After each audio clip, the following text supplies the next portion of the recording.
하나님의 말씀은 에베소서 4장 13절 말씀입니다. 에베소서 4장 13절입니다. 신약 313면 14면 있습니다. 314면 에베소서 4장 13절입니다. 우리 말씀을 찾으셨으면 한 목소리로 같이 봉독하도록 하겠습니다. 시작. 우리가 다 하나님의 아들을 믿는 것과 아는 일에 하나가 되어 온전한 사람을 이루어 그리스도의 장성한 분량이 충만한 데까지 이르리니. 아멘. 네, 반갑습니다. 네. 옆에 있는 친구들하고 같이 인사하죠. 사랑합니다. 축복합니다. 네. 오늘은 예수님, 예수 그리스도, 우리의 신앙의 중심에 대해서 같이 나누려고 합니다. 우리의 신앙의 중심이 예수 그리스도이십니다. 그것은 우리가 믿는 이 종교의 이름에도 분명하게 나타나 있습니다. 우리 종교를 명명하여서 기독교라고 하죠. 기독교의 교는 종교라는 뜻이고, 기독이란 뜻이 예수라는 뜻이에요. 그리스도라는 뜻이고, 기독이라는 단어를 찾아보면 이제 한자 단어인데 예수 그리스도예요. 예수 혹은 그리스도. 그러니까 우리의 종교는 예수교, 그리스도교인 거예요. 우리가 믿는 종교는. 우리의 신앙의 중심이 당연 예수 그리스도이신 거죠. 따라서 우리의 신앙 가운데 예수님이 빠진다면 그건 기독교가 아니에요. 우리의 찬양의 중심이 예수님이고, 우리의 기도의 중심이 예수님이고, 우리의 삶의 중심이, 예배의 중심이, 말씀의 중심이 예수님이어야 되는 거예요. 그게 기독교라는 의미예요. 우리가 믿는 종교의 의미입니다. 그런데 우리는 예수교인이면서, 그리스도인 예수교인이면서도 너무나 빈번하게 예수님을 놓치는 것 같아요. 예수님이 없이 사는 것이 너무나 빈번해서 때로는 아예 그냥 예수님을 떠난 게 더 낫지 않을까라는 생각이 들 때도 있어요. 왜냐하면 예수님을 떠나면, 분명한 떠난 모습이 있다면 자기 스스로도 내가 예수님을 떠났다고 생각하고 죄책감을 느끼거나 혹은 회개를 하거나 혹은 겸손한 마음을 갖거나 이렇게 할 거 아니에요. 그런데 예수님을 믿는다고 하면서 교회에 출석도 하고 봉사도 하는데, 여러 가지 신앙적인 행동은 있는데 예수님이 자기의 삶의 최우선순위가 아니라 하위순위일 때에는 오히려 문제가 더 심각해지는 것 같은 생각이 듭니다. 첫째가 나의 삶의 첫째가 나의 행복, 둘째는 가족 혹은 이성 친구, 셋째는 내 미래, 넷째는 사람들의 인정, 다섯째는 돈, 여섯째는 취미, 일곱 번째는 친구. 예수님은 여덟 번째 혹은 더 밑에. 그런 모습이 우리가 아닌지 모르겠습니다. 이런 모습이 우리의 모습이라면 실제로 예수님을 믿는 게 아니죠. 오히려 멸시하는 삶입니다. 그런데도 스스로는 교회를 다니고 있고 봉사를 하고 있기 때문에 예수님을 믿는다고 생각하는 오류에 빠지는 거죠. 성경에서 말하는 이 기독교 신앙은요, 우리가 예수님이 필요해서 믿는다거나 보험을 들듯이 예수님을 안 믿으면 왠지 이상해서 지옥에 갈지도 모르니까 보험을 들듯이 그렇게 믿는 것도 아니고요, 습관적으로 교회를 출석하는 것으로 말하지도 않습니다. 기독교 신앙에 대해서요. 기독교 신앙은 우리가 예수님을 위해 존재하는 거고, 삶의 최우선순위에 예수님이 있는 거고, 예수님의 명령을 목숨보다 귀하게 여기는 삶을 말하는 겁니다. 우리의 신앙의 목표, 우리의 삶의 목표를 점검해야 됩니다. 만약에 삶의 목표와 방향이 바로 돼 있지 않다면 바로 잡아야죠. 잘못된 방향으로 끝까지 가게 되면 그 마지막은 실망과 낭패, 후회와 수치만이 기다리게 되겠죠. 오늘 말씀을 통해서 사실 우리의 삶의 기준을 점검하고 성경의 온전한 기준으로 우리가 바뀌기를 바랍니다. 본문 말씀 13절 읽었죠. 여기에 보면은 우리의 신앙의 목표가 나타나 있어요. 우리의 신앙의 목표예요. 목표. 우리가 평생 동안 추구해야 될 목표예요. 근데 신앙의 목표라고 했는데 이건 삶의 목표와 같은 거예요. 왜냐하면 기독교 신앙이라는 것은 어떤 종교의 생활만을 의미하는 게 아니에요. 우리 삶 전체를 얘기하는 거예요. 삶 전체가 우리 신앙인 겁니다. 신앙과 삶이 분리되지 않고 동일한 겁니다. 기독교 신앙은. 그런데 이 본문의 13절에서는 우리의 삶의 목표, 그 신앙의 목표를 말해주고 있어요. 그리고 그것은요, 여러분이 결코 후회하지 않을 목표예요. 정말로 아름다운 목표고 정말 숭고한 목표입니다. 결론부터 얘기 드리면 예수님을 닮아가는 거예요. 그리고 이 본문에서는 어떻게 하면 그것을 이룰 수 있는지에 대해서 말하고 있는 겁니다. 어떻게 우리가 예수님을 닮아가게 될지. 자, 13절을 한 번 더 읽어보죠. 13절 본문 한 번 더 읽겠습니다. 시작. 우리가 다 하나님의 아들을 믿는 것과 아는 일에 하나가 되어 온전한 사람을 이루어 그리스도의 장성한 분량이 충만한 데까지 이르리니. 아멘. 자, 이렇게 되는 겁니다. 하나님의 아들을 믿는 것과 아는 일이 일치돼서 하나 돼서 온전한 사람을 이루어서 그 다음에 장성한 분량까지 가는 겁니다. 그러니까 제일 먼저 이 세 가지 단계인데, 하나는 믿는 것과 아는 일, 하나님의 아들 예수 그리스도를 믿는 것과 아는 일이 일치가 돼 하나가 되어서 온전한 사람을 이루어서, 이게 두 번째, 그 다음에 세 번째가 장성한 분량까지 자라가는 겁니다. 목표는 장성한 분량, 예수 그리스도죠. 제일 먼저가 하나님의 아들을 예수님을 믿는 일이 먼저죠. 믿는 일과 아는 일이 하나 되는 거니까. 믿는 거는 여러분 스스로 할 수 없죠. 우리가 할 수 있는 일이 아닙니다. 하나님의 주권적인 긍휼과 은혜로 우리에게 주신 믿음으로 인해서 우리가 예수님을 믿게 됩니다. 그래서 그 우리 안에 들어온, 제가 여러 번 전에도 말씀을 드렸듯이 하나님께 주신 그 믿음이 우리 안에 들어오면 그 믿음이 우리에게 증거하는 거예요. 예수님이 하나님이시다. 예수님이 너를 위해 죽으신 주님이시다. 예수님 십자가에 대해서 우리에게 증거합니다. 예수님 부활에 대해서 증거하셔요. 그 믿음이 우리에게 증거하고, 우리가 죄인이라는 걸 증거하고, 우리가 그 증거를 받아들임으로 믿게 되는 겁니다. 예수님을 알게 되는 거예요. 그뿐 아니라 이 믿음이라는 것은 우리에게 이 믿음의 기본적인 핵심적인 진리뿐 아니라 예수님이 우리에게 어떤 관계가 있으신 분인지를 알려줘요. 예수님이 우리에게 보호자이시고 인도자이시고 우리의 주인이시고 아버지이시고 신랑이신 것을 증거하셔요. 이 믿음이 우리 안에서, 믿음이 우리 안에 증거하는, 우리 안에서 증거하는 이런 사실들을 우리가 시인하고 받아들이게 되죠. 믿음이 생긴 거예요, 우리가. 근데 이런 내용들은 이제 믿음만을 통해서 되진 않고 사람들의 증언을 받고, 여러분이 설교나 주변 사람들의 어떤 성경의 내용들을 증언을 받고 그 증언을 믿음이 확증해 주는 증거를 통해서 이게 믿어지는 거예요. 그래서 두 가지 같이 가야 돼요. 사람의 증거와 믿음의 증거가. 그래서 사람이 아무리 조리 있게 잘 설명하고 논리적으로 잘 설명해도 하나님의 믿음이 그 심령에 주어지지 않은 사람은 믿을 수가 없어요. 그러니까 사람의 말을 듣고 그 내용을 이 믿음의 증거가 뒷받침되어서 마음에 받아들일 때 그것이 우리에게 믿음으로 주어져요. 여러분이 이렇게 믿음을 받았어요. 여기에 있는 친구들은 다 모두 이 믿음을 받았다고 저는 믿습니다. 그리고 그 믿음의 증거대로 여러분이 예수님을 주인으로 고백했기 때문에 이 자리에 있다고 믿습니다. 근데 이 믿음 이후에 아는 것이 하나가 돼야 되는 겁니다. 아는 것이 하나가 돼야 되는 거예요. 믿음의 증거만 받았다고 해서 끝나는 게 아니라 그 다음에 아는 일이 하나가 돼야 돼요. 여기 아는 것이라고 돼 있지 않습니까? 아는 것, 이 안다는, 이 아는 일이라니 안다는 이 단어는요, 원문의 헬라어 단어는 어떤 단어를 쓰고 있냐면 에피그노시스라는 단어인데요, 지식이나 인식이라는 뜻을 갖고 있어요.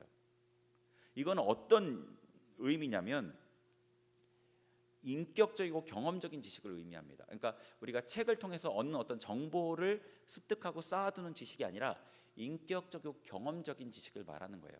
그러니까 여러분이 이제 BTS 연예인 나 알아, BTS 알아 라고 하는 거는 그 사람들의 정보를 아는 거잖아요. 근데 여러분 옆에 있는 누구 친구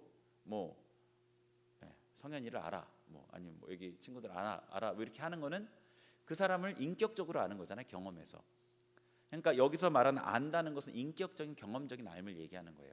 정보를 아는 게 아니라 그 사람이 생일이 언제고 키가 몇이고 이런 정보를 아는 게 아니라.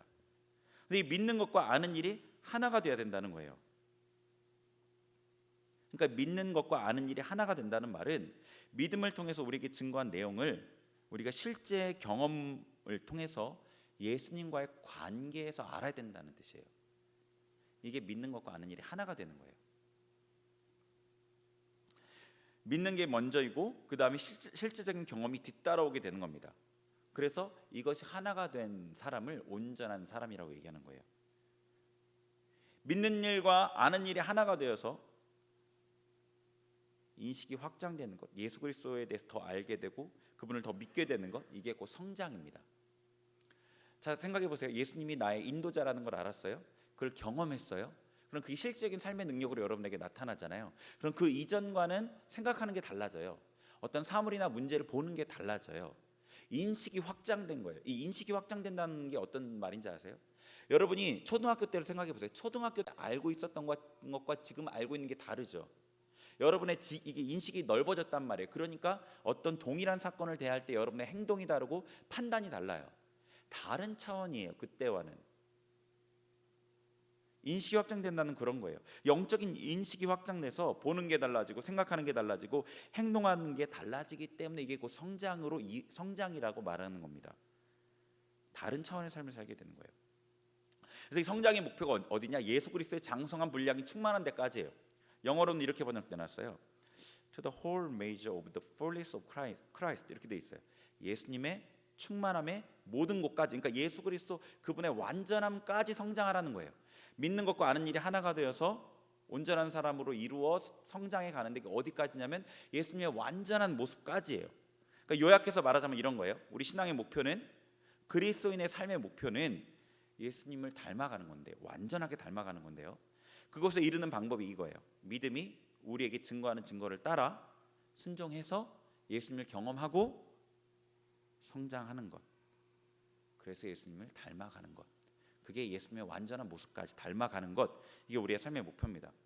자, 간단한 예를 한번 들어볼게요. 예를 들어서 여러분이 실직했어요. 예를 들은 거예요. 돈이 없는 상태라고, 돈이 너무 이제 통장 잔고가 얼마 없어요. 막 10만 원도 안 남았다고 생각을 해봅시다. 두려운 마음이 들 수가 있겠죠. 요즘에 취업 상황이 좋지 않잖아요. 내가 갖고 있는 스펙은 변변치 않아요. 뭐 기술도 별로 좋지 않고 재능도 탁월하지 않아요. 뭔가 이렇게 특별하게 내세울 만한 게 별로 없어요. 내가 이대로 변변치 않게 살다가 그냥 끝나는 게 아닌가? 라는 절망감이 들 수도 있겠죠. 뭐 백그라운드도 없고 도와줄 사람도 없고. 실직이 대단한 일은 아니지만 때로는 그 당사자에게 다가오는 낙담이 너무 클 때, 따라오는 생각과 감정이 감당이 안 될 때는 이 정도로 힘들 수도 있어요. 이대로 살다가 끝나는 거 아닌가? 그때 여러분 마음에 두려움과 그 낙심과 반대되는 믿음의 증거가 떠오릅니다. 예수님이 나의 보호자이며 인도자라는 사실이죠.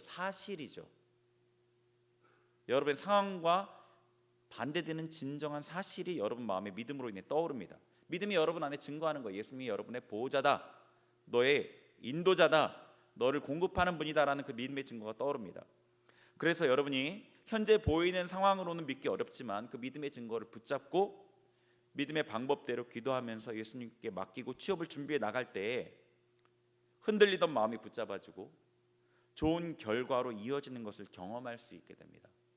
하나님께서 살아계시면 분명히 경험되죠. 그때 예수님이 정말 나의 삶의 인도자이시고 나를 책임지시는 분이라는 사실을 알게 되는 거죠. 이게 바로 믿는 것과 아는 일이 하나가 되는 작은 예입니다. 그전엔 들어서 알고 나도 마음으로 믿긴 믿었어요. 근데 실제로 경험이 안 되었기 때문에 삶의 순간에 고민하게 되고 그 선택의 순간에 믿음의 길을 선택하기 어려워요. 근데 경험하면 그 다음부터는 그 선택이 쉬워져요. 성장하는 거죠. 이런 경험을 통해서 우리는 조금씩 성장하게 됩니다. 이런 믿음을 통한 경험이 자주 있는 사람들은요, 성장하고 성장의 성숙의 길로 가게 됩니다. 그렇지만 만약에 믿음의 증거를 무시하고 믿음으로 행하지 않으면요, 그런 예수님이 너의 인도자다, 너를 지키시는 분이다 라는 그런 어떤 믿음의 증거를 믿지 않는다면 귀한 성장의 기회를 놓치게 되겠죠. 제가 어려움의 상황을 가정해서 간단한 예를 말씀드렸어요. 그렇지만 우리의 삶의 목표가 예수님이라는 사실을 놓고 볼 때 이 예와 같은 특별한 경우보다 예수님의 삶을 알고 그 삶을 따라가는데 우리의 삶을 드리는 게 더 좋은 길입니다. 그러겠죠. 그때 하나님께서 우리를 더욱더 온전하게 빚어가실 수 있는 거예요. 그래서 오늘 우리의 목표, 삶의 목표로 해야 될 예수님의 삶에 대해서 간략하게 살펴보도록 하겠습니다. 빌립보서 2장 한번 찾아보죠. 2장 빌립보서, 에베소 다음에 빌립보서가 있어요. 2장 5절부터 8절 예수님의 삶에 대해서 몇 군데를 찾아보도록 하겠습니다. 2장 5절부터 8절 같이 읽습니다. 시작. 너희 안에 이 마음을 품으라. 곧 그리스도 예수의 마음이니 그는 근본 하나님의 본체시나 하나님과 동등됨을 취할 것으로 여기지 아니하시고 오히려 자기를 비워 종의 형체를 가지사 사람들과 같이 되셨고 사람의 모양으로 나타나사 자기를 낮추시고 죽기까지 복종하셨으니 곧 십자가에 죽으심이라. 아멘. 자, 예수님이 뭐라고 어떤 분이시라고 얘기하냐면 하나님의 본체라고 얘기하셔요. 예수님이 하나님이셔요. 그죠? 예수님께서는 잘 아시듯이 말씀이시고 예수님 본인이 말씀 되신 예수님께서 온 세계를 창조하셨어요. 그런 예수님께서 하나님이신데 모든 권한을 갖고 계신 하나님이신데 자신의 권한을 제한하시고 사람의 모습으로 태어나신 거예요. 이유는 왜 그런 거예요? 사람들을 구원하시기 위함이죠. 예수님이 사람을 사랑해서가 아니에요. 하나님이 세상을 이처럼 사랑하셨기 때문에 하나님의 뜻을 이루기 위해서 자기의 모든 권리를 포기하시고 내려놓으시고 이 땅에 오신 거예요. 가장 천한 인간의 몸을 입고 성인 어른이 쉽게 죽일 수 있는 그 어린아이의 모습으로 말 그 위에 태어나신 거예요. 자기 모든 권리를 내려놓으시고요. 하나님 되신 예수님께서 하나님의 뜻을 이루기 위해 자신의 권리를 내려놓으셨어요. 모든 권리를요. 요즘은 인권이 중요시 되는 사회잖아요. 그러다 보니까 각자 권리에 대해서 굉장히 민감해요. 조금이라도 자기 권리가 침해되는 상황이라면 견디지를 못해요. 분노하거나 용납하지 못하죠. 이런 사회적 분위기 가운데 사니까 우리 그리스도인들조차도 자신의 권리에 대해서 굉장히 예민한 모습이 있는 것 같아요. 일반적인 상황을 넘어서서 하나님께 대해서도 자신의 권리를 주장하려는 모습이 있는 것 같습니다. 하나님께 대해서도요. 그러나 예수님께서는 그렇게 하지 않으셨고 예수님의 사람된 우리도 그렇게 해서는 안 됩니다. 나름 각자의 권리가 있죠. 맞습니다. 내 뜻대로 주장할 수 있는 것들도 있습니다. 그럼에도 예수님을 닮기 위해서는 나의 권리에 대해서는 초연해야 돼요. 하나님의 뜻 앞에는 언제라도 버릴 수 있어야 합니다. 예수님께서 하나님 되셔 그 무한한 권리를 하나님 뜻을 이루시기 위해서 버리셨잖아요. 우리는 여러분 자신이 어느 정도인 사람인 것 같아요? 정말로 아무것도 아닌 사람이잖아요. 전 세계에 70억이 넘는 인구가 있어요. 70억이 넘는 인구. 그 인구 중에 한 명이에요. 그 많은 사람 중에 한 명이라고요. 그런 보잘것없는 나의 권리를 하나님의 뜻 앞에 내려놓는다는 게 사실 무슨 손해이겠습니까? 오히려 하나님의 뜻을 이루기에 나의 권리를 포기할 수 있다는 것 자체가 엄청 큰 영광이죠. 예수님을 닮기 위해서 우리 자신의 권리를 하나님의 뜻 앞에 내려놓아야 합니다. 우리 다음 말씀을 한번 보죠. 요한복음 8장 28절. 예수님께서 이 땅에서 사역하시면서 어떻게 했는지를 스스로 말씀하셨어요. 자, 8장 28절 읽습니다. 시작. 이에 예수께서 이르시되 너희가 인자를 든 후에 내가 그인 줄을 알고 또 내가 스스로 아무것도 하지 아니하고 오직 아버지께서 가르치신 대로 이런 것을 말하는 줄도 알리라. 아멘. 예수님께서 스스로 아무것도 하지 않았고 하나님 아버지께서 가르치신 것으로 말하셨다고 해요. 예수님께서 사역하시면서 말씀하신 그 말씀들, 설교들, 그 말들이 본인이 스스로 하고 싶은 말을 하신 것이 아니라 하나님 아버지께서 가르치신 말을 하신 거예요. 자, 앞에 5장도 한번 봐보겠습니다. 5장 19절. 5장 19절 같이 읽습니다. 시작. 그러므로 예수께서 그들에게 이르시되 내가 진실로 진실로 너희에게 이르노니 아들이 아버지께서 하시는 일을 보지 않고는 아무것도 스스로 할 수 없나니 아버지께서 행하시는 그것을 아들도 그와 같이 행하느니라. 아멘. 자, 예수님께서 하신 말씀이 하나님 아버지께서 하시는 일을 보고 나서야만 행하신다는 거예요. 그러니까 예수님께서 말과 행함에 있어서 모든 것이 하나님이 원하시는 대로 한 거예요. 하나님께서 가르치시는 대로 말하셨고 하나님께서 행하시는 것을 보고 행하셨다는 거예요. 앞에서도 얘기 드렸듯이 예수님이 하나님이셔요. 그죠? 말씀 그 자체란 말이에요. 예수님께서 본인 스스로 충분히 말하실 수 있었고 충분히 알아서 행동하실 수 있었어요. 근데 예수님께서 그렇게 하지 않으시고 하나님의 뜻에 자기를 복종시키신 거예요. 그 말과 행실을. 왜냐하면 예수님께서는 이 땅에 하나님의 뜻을 이루기 위해 오셨다는 것을 아셨던 거기 때문에요.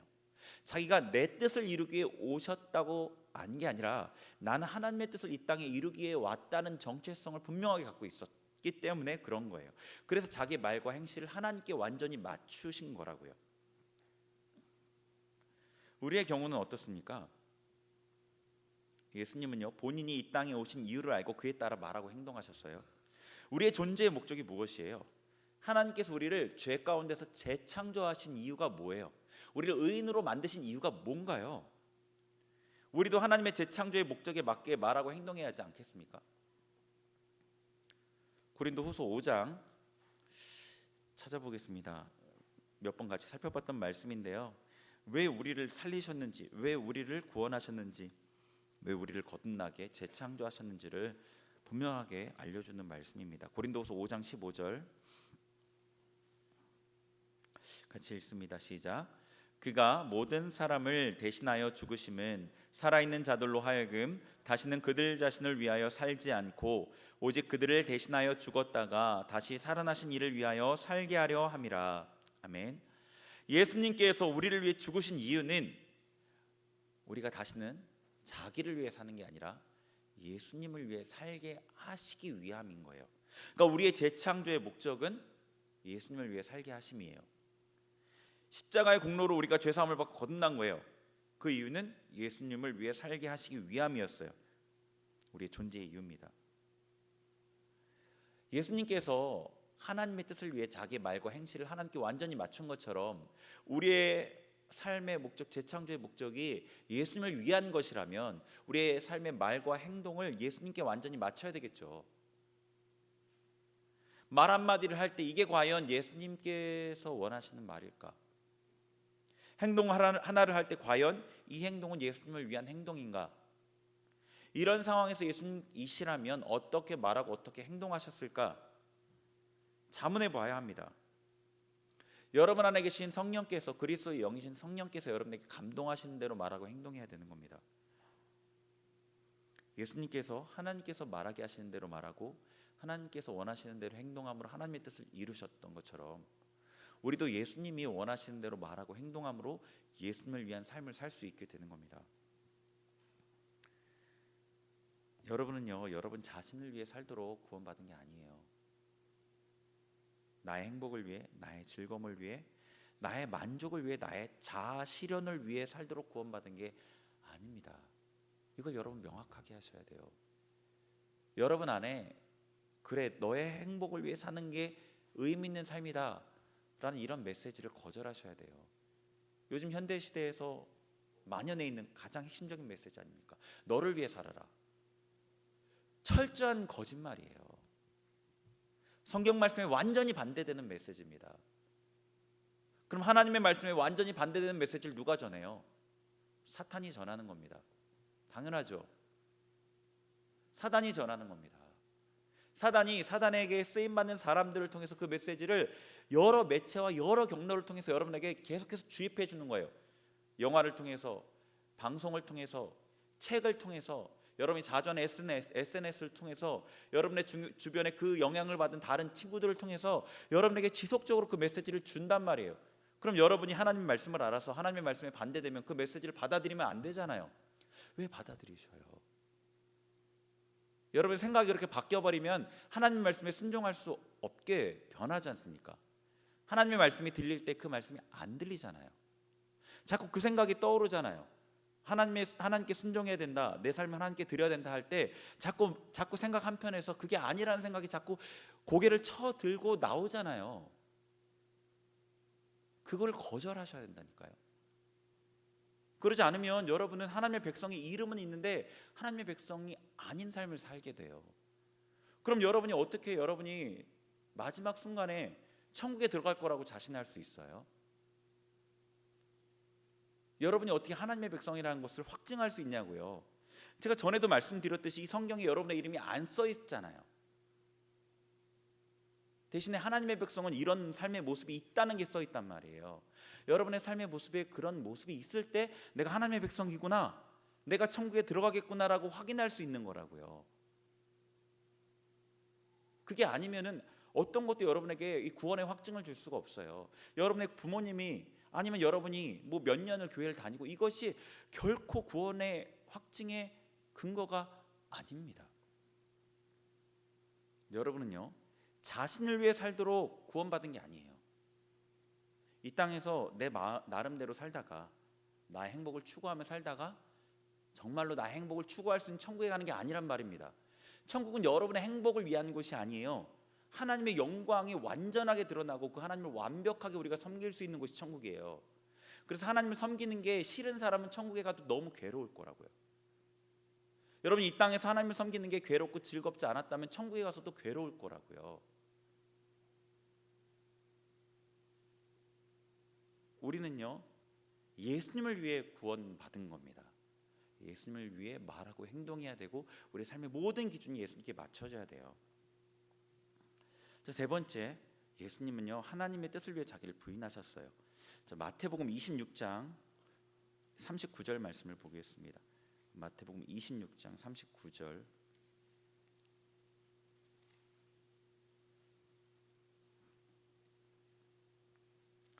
마태복음 26장 39절. 같이 읽겠습니다. 시작.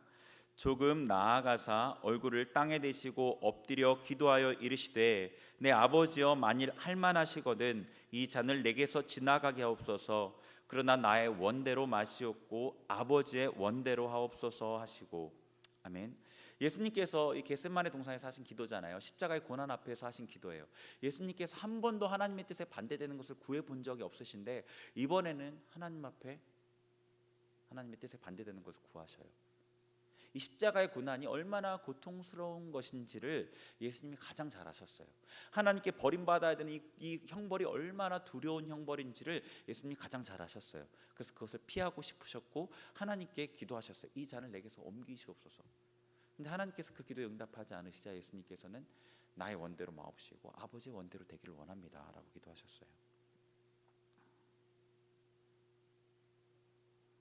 예수님께서 제자들에게 그렇게 얘기하셨잖아요. 자기를 부인하고 자기 십자가를 지고 나를 따르라. 예수님 말씀하신 그대로 예수님 스스로 자기를 부인하고 자기 십자가를 지시는 거예요. 평생 삶 가운데 하나님의 뜻대로 말하고 행동하셨던 예수님께서 끝까지 하나님의 뜻을 앞세우신 겁니다. 순종하되 끝까지 순종하신 거예요. 만약에 예수님의 이 완전한 순종이 없었다면 우리는 결코 살 수 없었죠. 우리가 바라고 추구해야 될 순종의 깊이가 여기입니다. 우리는요, 순종의 정도도 내가 정하고 싶어 하는 것 같습니다. 이 정도까지는 할 수 있는데 이걸 넘어서는 것은 어려울 것 같다. 이 정도까지 내가 했는데 더 해야 되는 거야? 이렇게 생각하고 말하는 경우가 있는 것 같아요. 그런데 우리가 존재하는 이유를 생각해 보면 순종의 한계가 있을 수 없습니다. 아까 분명히 말씀드렸듯이 우리의 존재의 이유는 나를 위함이 아니기 때문입니다. 하나님이 아니시면 우리는 그대로 지옥에 가야 하는 존재입니다. 하나님께서 평생에 우리에게 주시는 은혜와 사랑을 생각해 볼 때 우리의 순종의 한계를 그을 수가 없어요. 여러분이 하나님께서 여러분에게 주신 그 은혜와 사랑의 한계를 그으시면 좋겠습니까? 여기까지만 내가 너 사랑하고 여기까지만 내가 용서하고 여기까지만 내가 은혜를 줄 거야. 이거 넘어가면 없어. 이렇게 하시면 좋겠어요? 그럼 누가 구원을 받을 수 있겠나요? 우리가 하나님의 사랑을 깨달았을진데 어떻게 하나님께 여기까지만 하겠습니까? 라고 할 수 있나요? 우리가 순종하려고 애쓰고 힘쓰다가 욕심이 아니라 연약하여 넘어지고 나서 정말로 연약해서 넘어졌음에도 죄송하고 송구스러운 마음으로 하나님의 사랑에 온전하게 내가 반응하지 못한 것에 애통하고 머리를 조아려도 모자른 거죠. 이만큼만 순종하겠습니다 라고 말할 수 없습니다. 그것이 하나님의 사랑에 대한 우리 합당한 반응이니까요. 예수님이 그러셨던 것처럼 우리도 예수님께 죽기까지 복종해야 합니다. 여러분, 가장 밑바닥에 있는 가장 근본적인 소원도 여러분의 심령 깊숙한 곳에 숨겨져 있는 가장 큰 두려움까지도 하나님의 뜻 앞에 버리고 자기를 버리고 예수님의 길을 택해야 합니다. 마지막으로 예수님은요, 하나님의 뜻을 위해서 기쁨으로 순종하셨습니다. 우리 누가복음 23장 46절 찾아보겠습니다. 23장 46절.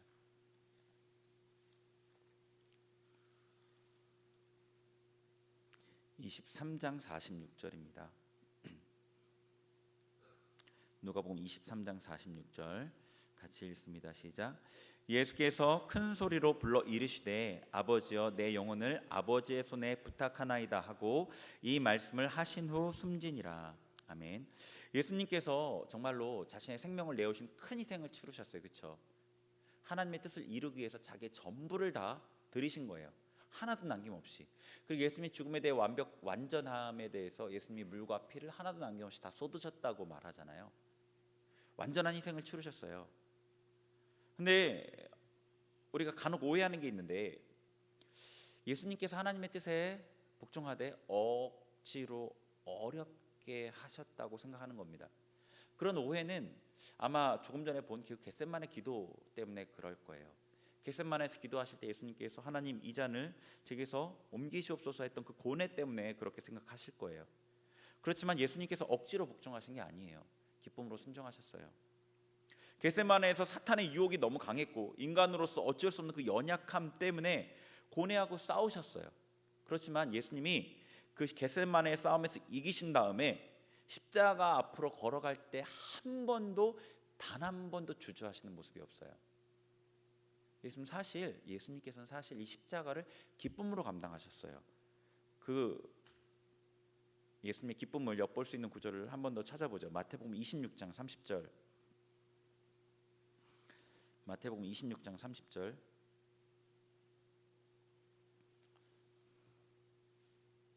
찾으셨으면 같이 읽겠습니다. 시작. 이에 그들이 찬미하고 감람산으로 나아가니라. 아멘. 자, 감람산으로 나아가셨다고 되어 있어요. 겟세마네 동산이죠. 근데 어떻게 하고 나아가셨냐면 이 앞에 이제 유월절 만찬을 하신 거죠. 포도주와 떡을 떼고. 그래서 감람산으로 나아가는데 그들이 찬미하고 감람산으로 나갔어요. 찬미하면서 감람산으로 나아간 거예요. 근데 여기 찬미하다라고 번역된 헬라어 단어가 휘므네오라는 뜻인데, 이 휘므네오라는 단어인데 어떤 뜻이냐면 축하하다, 노래하다, 찬양하다, 기뻐 외치다는 뜻이에요.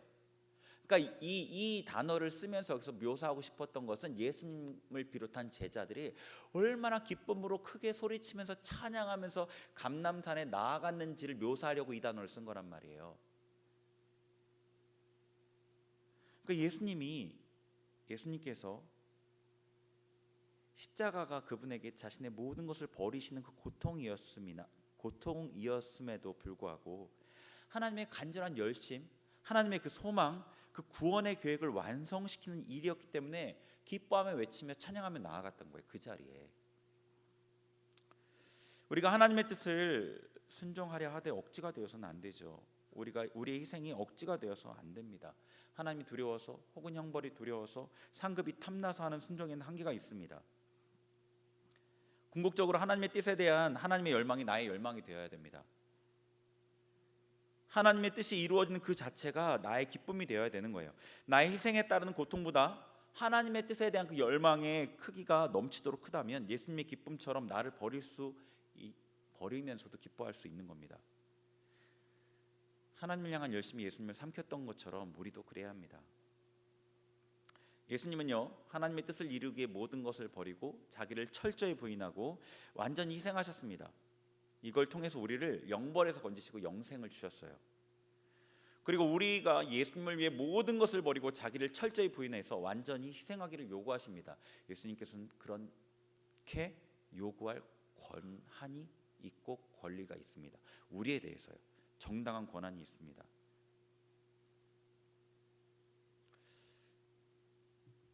과연 우리가 무엇을 원하는지를 이 시간에 돌아보면 좋겠습니다.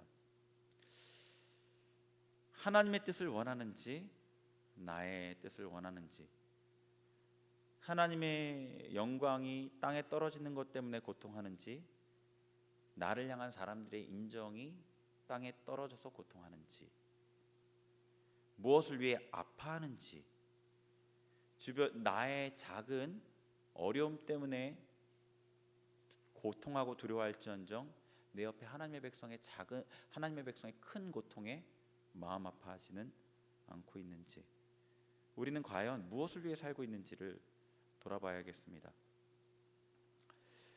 우리가 닮아야 할 분, 그 예수님을 묵상할 때 어떤 면에서 우리의 부족함이 더 크게 보입니다. 예수님께서 이 땅을 사시면서 그분의 삶을 말씀으로 기록해 내오신 것은 그분의 삶의 자취를 따라가야 될 우리에게 보여주시기 위해서 기록되었습니다. 그러나 예수님의 삶을 살펴볼 때 예수님의 삶의 사랑의 너비와 길이와 높이와 깊이가 너무 커서 감히 흉내내기 힘들다는 생각이 듭니다. 흉내내기도 힘들다는 생각이 듭니다. 그럼에도 우리에게 소망이 있죠. 너희가 나를 닮아라 라는 명령만 주신 게 아니기 때문입니다. 예수 그리스도의 영을 우리에게 보내주셨어요. 그리고 예수님의 성령, 그 성령의 도우심으로 우리가 예수님을 닮아갈 수 있게 되는 겁니다. 예수님을 닮은 모습이 단 한 점도 없는 우리가 예수님을 닮는다는, 어찌 보면 이 우주에서 가장 불가능해 보이는 그 일이 전능하신 하나님 성령님의 손길로 가능합니다. 이것은요, 우리가 조금 더 나은 사람이 되는 그런 게 아닙니다. 우리 존재 자체가 변화하는 기적을 말하는 겁니다. 여러분, 이것에, 예수님을 닮는 이것에 여러분의 삶을 드리기를 결단하길 바랍니다. 이보다 더 가치 있고 의미 있는 삶은 결코 없습니다. 결코 여러분 후회하지 않을 겁니다. 그리고 결단과 더불어서 예수님을 날마다 묵상하십시오. 그분을 바라보고 그분의 삶을 궁구하고 그분의 아름다운 순종의 모습, 온유하고 자비하시고 때로는 단호하시고 어미하신 그분의 삶을 묵상하십시오. 그리고 여러분의 삶의 순간에 성령께서 여러분이 묵상하고 깨닫게 된 그 예수님의 삶의 모습을 순간순간 기억나게 하실 때마다 그 감동에 순종하기를 애쓰십시오. 쉽지는 않겠지만 불가능하지도 않습니다. 여러분, 자기 안에 숨어져 있는 욕심과 싸우고 자기 중심성과 싸워서 한 번, 두 번 순종해 나갈 때 여러분이 조금씩 예수님을 알아가게 될 거예요. 성장해가는 자신을 보게 될 겁니다. 어느 순간에는 나를 통해 나타난 예수님의 모습 때문에 스스로가 놀라실 거예요. 나만 아니라 주변 사람들도 여러분 때문에 예수님을 알게 되는 정말로 비교할 수 없는 귀한 삶을 사시게 될 겁니다. 어떻게 썩어 없어질 죄 많은 피조물 된 우리가 영원하시고 완전하신 온 우주의 왕신 예수님을 나타내는 도구가 된 그런 영광을 누릴 수 있나요? 얼마나 귀한 일인가요? 예수님께서는 지금도 여러분에게 이 귀한 삶으로 초청하고 계셔요. 더 이상 내가 아니라 예수님을 위해 사시길 바랍니다. 예수님, 예수 그리스도, 그분이 우리 신앙의 전부입니다. 우리 같이 기도하겠습니다. 반주해 주세요. 우리 예수님의 삶의 모습에 대해서 살펴봤습니다. 예수님께서는 말하고 행동할 때 하나님의 뜻대로 말하고 행동하셨습니다. 예수님께서는 자기를 부인하셨습니다. 예수님께서는 기쁨으로 순종하셨습니다. 그리고 예수님께서는 모든 권리를 내려놓으셨습니다. 예수님의 삶 앞에 우리의 모습을 비추어 보기를 원합니다. 나는 무엇을 위해 살고 있는지, 나는 어떻게 말하고 행동하는지, 나는 나의 권리를 하나님 앞에 조금이라도 포기해 본 적이 있는지, 나는 기쁨으로 순종하고 있는지, 예수님의 그 삶 앞에 우리를 비추며 우리 회개하기를 원합니다. 하나님, 우리를 불쌍히 여겨 주옵소서. 우리 같이 회개하며 기도하며 나아가겠습니다. 하나님 아버지, 시간에 준 말씀 앞에, 예수 그리스도의 삶 앞에 우리의 삶을 비춰옵니다. 아버지, 연약한 우리의 모습 이대로 주님 앞에 나아갑니다. 하나님, 우리의 자신의 권리를 조금 더 내려놓기를 주저하고 싫어하는 우리의 모습, 완악한 모습을 봅니다. 하나님, 말할 때 나의 감정과 나의 생각과 나의 뜻을 드러내는 말과 행동들로 가득 차 있는 우리의 삶을 봅니다. 주님 아버지 희생하기를 조금도 아버지 기뻐하지 않는 우리의 모습을 봅니다. 하나님 아버지 예수 그리스도의 닮은 모습이 조금도 없는 우리의 모습을 봅니다. 하나님 주님 순종하는 모습이 아니라 하나님의 뜻 나를 위해 나의 영광과 나의 행복을 위해 살아가고자 하는 우리의 모습을 봅니다. 주님 우리의 완악함과 우리의 연약함을 불쌍히 여겨 주옵소서. 우리의 삶에 죄로 점철되어 있는 삶의 모습들을 불쌍히 여겨 주옵소서. 하나님 마음을 낮추고 회개하며 나아갑니다. 우리 가운데 성령께서 우리의 삶을 비추신 아버지 우리의 삶이 주님을 닮은 모습으로 아버지 변화될 수 있도록 역사하여 주옵소서. 우리의 마음을 만져주신 진리의 성령께서 우리의 마음을 비춰 주옵소서. 아버지의 성령께서 회개형으로 우리 가운데 임하신 아버지 우리 가운데 하나님을 닮은 모습이 조금이라도 나타날 수 있도록 우리를 인도하여 주옵소서. 성령님 우리의 굳어져 있는 마음을 부드럽게 하여 주옵소서. 성령님 우리의 마음 깊숙한 곳을 만져 주옵소서. 주님 우리가 주님을 갈망합니다. 주님을 닮기를 원합니다. 우리의 많은 아버지 죄악에도 불구하고 우리가 주님을 닮기를 원합니다. 아버지 우리 아버지 용서하여 주옵소서. 우리를 용서하여 주옵소서. 불쌍히 여겨 주옵소서. 주님 우리의 심령 가운데 회개할 마음을 허락하여 주옵소서. 아버지 우리 가운데 아버지 묶여있는 것들이 예수 그리스도의 그 사랑 안에 풀어지게 하여 주시고 예수 그리스도의 십자가의 공로 십자가의 보혈 예수 그리스도의 그 측량할 수 없는 사랑 가운데 우리를 묶고있는 모든 흑암의 세력들이 끊어지게 하여 주옵소서. 예수 이름 안에 모든 미혹이 떠나가게 하여 주옵소서. 예수 이름 안에 모든 완악함이 깨어지게 하옵소서. 내가 예수의 이름으로 명하노니 우리 가운데 역사하는 모든 미혹과 흑암의 세력들 떠나갈지어다. 성령 하나님께서 우리 가운데 임하시고 하나님의 말씀의 역사가 우리 심령에 풍성하게 일어나게 하옵소서. 말씀 앞에 자복하며 말씀을 붙들고 하나님 앞에 나아가게 하옵소서. 하나님 앞에 우리를 인도하옵소서. 하나님의 그 보좌 앞에 더 깊은 곳에 우리를 인도하시고 하나님의 얼굴을 배우고 하나님 앞에 순종하며 하나님을 섬기며 아버지 그 섬김의 기쁨을 알며 하나님을 높여드리는 기쁨으로 우리의 삶이 채워지게 하옵소서. 우리의 삶이 채워지게 하옵소서. 우리의 삶이 채워지게 하옵소서. 주님 인도하옵소서. 주님 인도하옵소서. 주님 인도하옵소서. 어디 가든지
주님께서 어디 가든지 순종하라, 어디 있든지 충성하라, 주님만 찬양하라 말씀하십니다.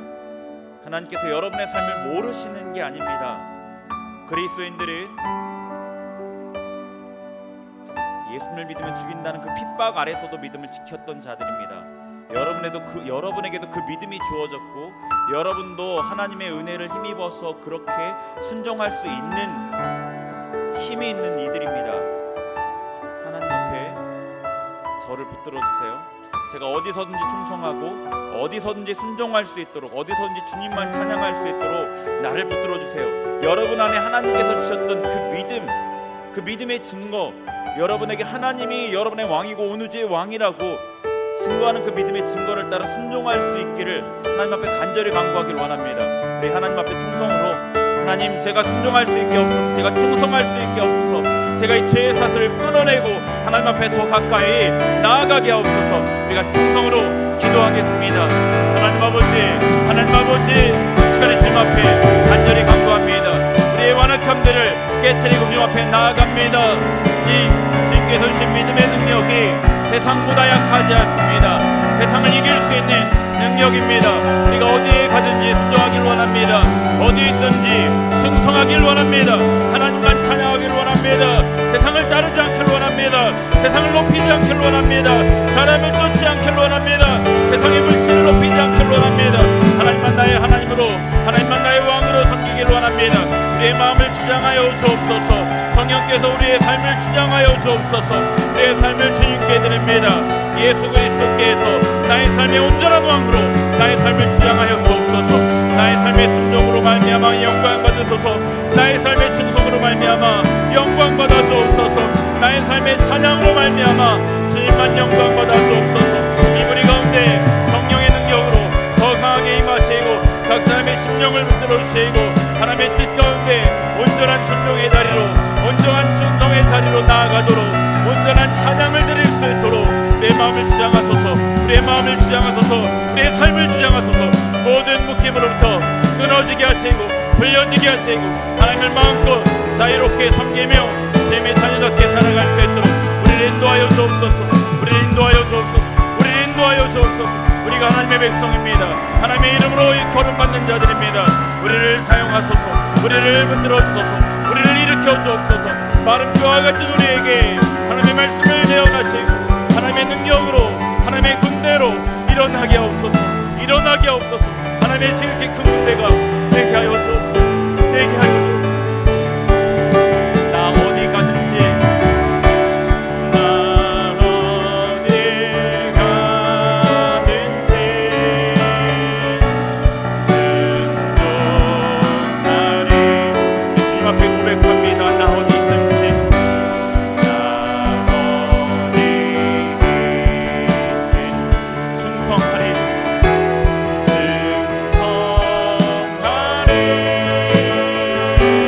주 나의 하나님, 주 나의 하나님, 왕 되신 주, 왕 되신 주,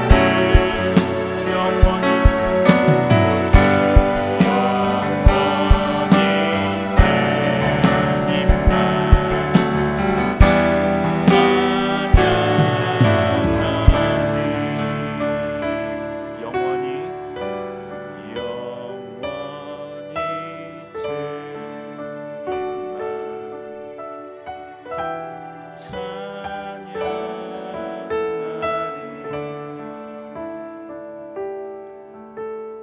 지금 그렇습니다. 우리의 삶의 소원, 우리의 마음의 중심에 온전한 소원은 정말로 주님께 충성하고 순종하기를 원합니다. 주 우리의 마음의 소원대로 우리를 인도하시고 주장하여 주옵소서. 감사드리며 예수님의 이름으로 기도합니다. 아멘. 우리 준비한 예물 주님께 드리겠습니다.